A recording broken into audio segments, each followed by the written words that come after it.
We've got the banana smoothie there, sugar banana, a little bit of maca powder. Macking it up.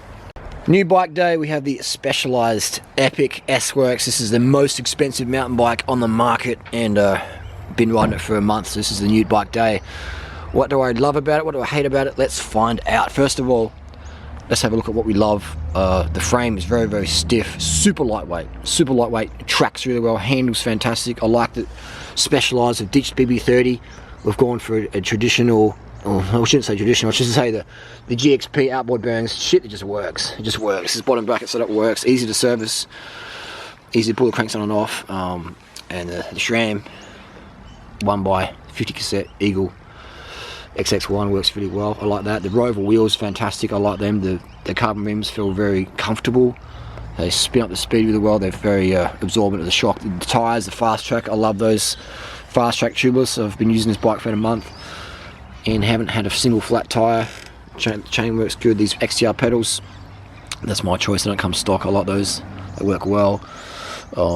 These bottle cages are interesting. I do like this frame set, how it's got access to 2 bottles, which is pretty handy, and they're sort of a side mount bottle. Take a bit of work getting used to, but I'm used to it now, and I do rate it. You can put a sort of shorter bottle in here, Camelback 750ml, and a bigger one here as well. Works good. This seat, I do like the Phenom. A bit big a fan of the Phenom. This is a new model Phenom. I prefer the original one, but this one's pretty good as well. No complaints there. Carbon rails, so durability. This bike hasn't been crashed, but I'm sure this seat would probably fail with a decent crash on it. But it's very, very lightweight seat post and saddle, very, very lightweight, super lightweight. Goes good. Fork, I'm going to the fork last, because suspension is what I don't like on this bike. Brakes, they work really good. A bit hard to adjust, I find. If the rotors start to rub, they're a bit hard to adjust, but otherwise I can get them dialed a bit finicky, but I found they've worked very, very well. These levers, there's no slop there. Feels very, very precise, very, very precise. So SRAM done a good one there, but for me they're a bit hard to set up. But once you got them going, it seems to be pretty good. But the power is really good, modulation is great, I love it. Trigger shift, I prefer grip shift, which I'll change it eventually. The grips I'm not a fan of, but again, personal preference. I prefer the Ergon style grip, which we'll be putting those on. The bars feel really good. The bike handles really, really well. Really, really well. It's actually a nog light on there. It's not stock either. But this bike handles exceptionally well. I love that. The everything, you know, handling wise, this bike is fantastic. The stiffness and the smoothness. The fork, it tracks really well. Very, very you know, precise steering. The hubs, they've got DT Swiss internals, I like that.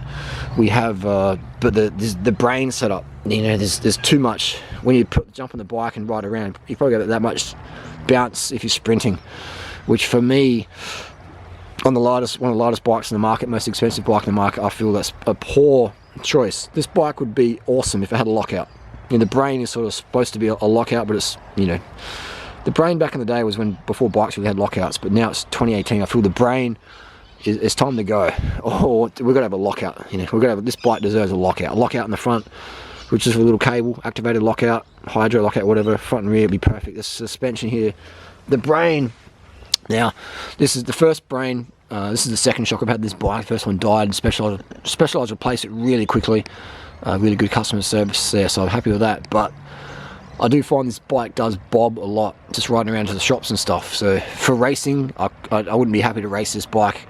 I do suspect that the World Cup racers are using definitely a different shock setup, in my opinion, because this doesn't not feel like an Epic. It rolls like an Epic, but it doesn't sprint or climb like an Epic, what I used to back in the day. So if anyone out there is going to get the latest Epic, I would put that off. Because it depends. If you like a racy look bike, don't get this one, because this suspension system really lets it down. It's such a lightweight, stiff frame, but the suspension it just robs that experience. So yeah, I would say don't get the latest Epic if you really want a race bike.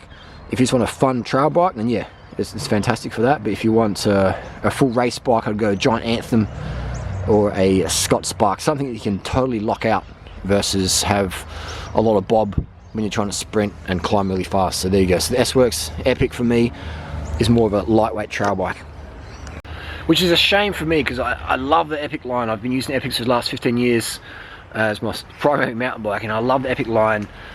My favourite one was the 2013 model. When I rode that, the S-Works was super light, super fast, felt really good. This bike is lighter, it's stiffer. You can feel that stiffness in the frame set, but then you get the bob of the suspension, and it's like, oh, so close to perfection. But if this bike had a lockout, yes, fantastic race bike. Otherwise, it's just a trail bike, fun bike, shopping bike. You know, but for me, it's not a serious race bike.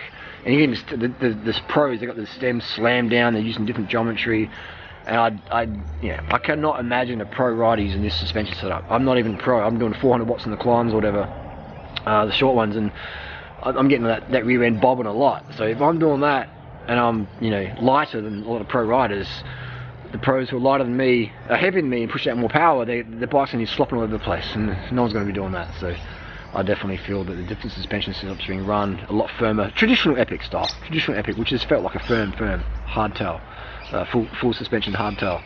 But this one, it feels more, the suspension activates really well. The small bump compliance, fantastic. But at a sacrifice for that real strong, you know, EPO race feel where it's just aggressive and you just, you know, every power's going to the rear wheel.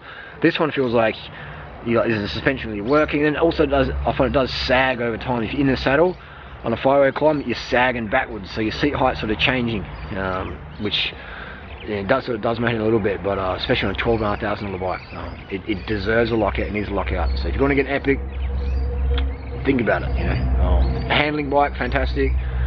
Descends really well, but climbing, it doesn't climb very well at all.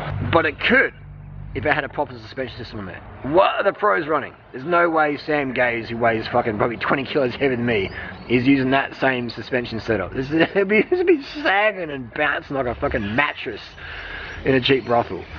So it is, yeah. If anyone out there is watching this video and you know a hack to make the suspension race ready, let me know down below. Or if there's a way you can lock it out.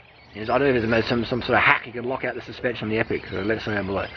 But otherwise, it's a fantastic bike. It looks great. It rolls really nicely, but that suspension, oh my god, it's like, I want to believe in the Epic. You know, I'm an Epic rider. That's pun intended, but you know, I love the Epic range, and I love that hardtail feel on a dual suspension bike, a lockout sort of feature. But this one, it doesn't run like an Epic. You know, it's more like a stunt jumper.